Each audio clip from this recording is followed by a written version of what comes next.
कोलकाता के garden reach में भयानक दुर्घटना, जहां एक बिल्डिंग ढह गई थी, उसके बाद से उसके बगल में मौजूद एक और बिल्डिंग जो कि खराब अवस्था में थी, उसको लेकर लोग चिंतित थे।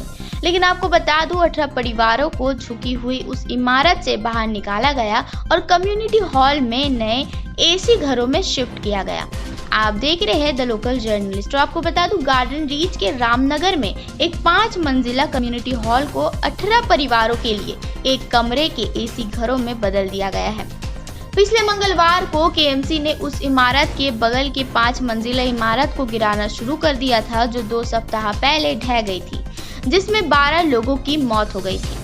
ढहने के बाद से इमारत खतरनाक तरीके से झुकने लगी थी और सूत्रों के मुताबिक अगर इसे नहीं गिराया गया होता तो किसी भी वक्त एक और हादसा हो सकता था। वहीं एक निवासियों में से एक रोजी खातून ने कहा कि जिस इमारत को तोड़ा जा रहा है वहाँ हमारे परिवार के कई फ्लैट किराए पर थे। हमने अपना सारा सामान शिफ्ट कर दिया है और हमें 5 अलग कमरे आवंटित किए गए हैं। हालांकि कमरों की तुलना हमारे घर से नहीं की जा सकती।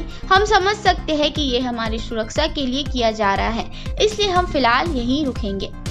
जिस कम्युनिटी हॉल का उद्घाटन होना बाकी था, उसे केएमसी द्वारा ढहे हुए संरचना के आसपास एक सर्वेक्षण के दौरान इमारत के असुरक्षित चिंतित कारण के बाद तुरंत ही विस्थापित निवासियों के लिए घरों के रूप में चुना गया था। स्थानीय पार्षद शम्स इकबाल ने कहा, झुकी हुई इमारत में रहने वाले सभी परिवारों को यहां शिफ्ट कर दिया गया है। वे फिलहाल यहीं रहेंगे और उचित समय पर हम उन्हें बांगलरबाड़ी योजना के तहत बनाए स्थायी घरों में स्थानांतरित कर देंगे।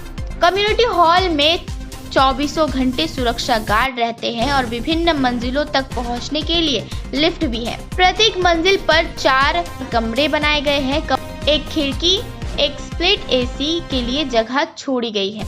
कोई छत पंखे नहीं है, लेकिन कोई छाई कमरे में कई प्लग पॉइंट है जहां से पर्सनल पंखे संरचित की जा सकते हैं। Common place and common toilet है। छत के अलावा किसी भी मंजिल पर खाना पकाने की अनुमति नहीं है, जहां प्रत्येक परिवारों को अलग अलग खाना पकाने का क्षेत्र प्रदान किया गया है। केएमसी द्वारा बुनियादी राशन उपलब्ध कराई जा रही है। अब तक झुकी हुई इमारत से विस्थापित हुए लोगों को ही कम्युनिटी भवन में ठहराया गया है। यदि असुरक्षित भवन के सर्वेक्षण के दौरान अधिक भवन गिराए जाते हैं तो उस संरचनाओं में रहने वाले निवासियों को यहाँ भी स्थायी घर आवंटित किया जाएगा। उन्होंने कहा, हमने ढहे ढांचे के आसपास रहने वाले निवासियों से भी संपर्क किया था और उन्हें यहाँ होने का विकल्प दिया था, लेकिन वह सभी रिश्तेदारों के घर चले गए हैं और हमारे संपर्क में हैं। अगर उन्हें किसी सहायता की जरूरत होगी तो हम उनकी भी मदद करेंगे। इससे जुड़ी पल भर की अपडेट्स के लिए देखते रहे द लोकल जर्नलिस्ट।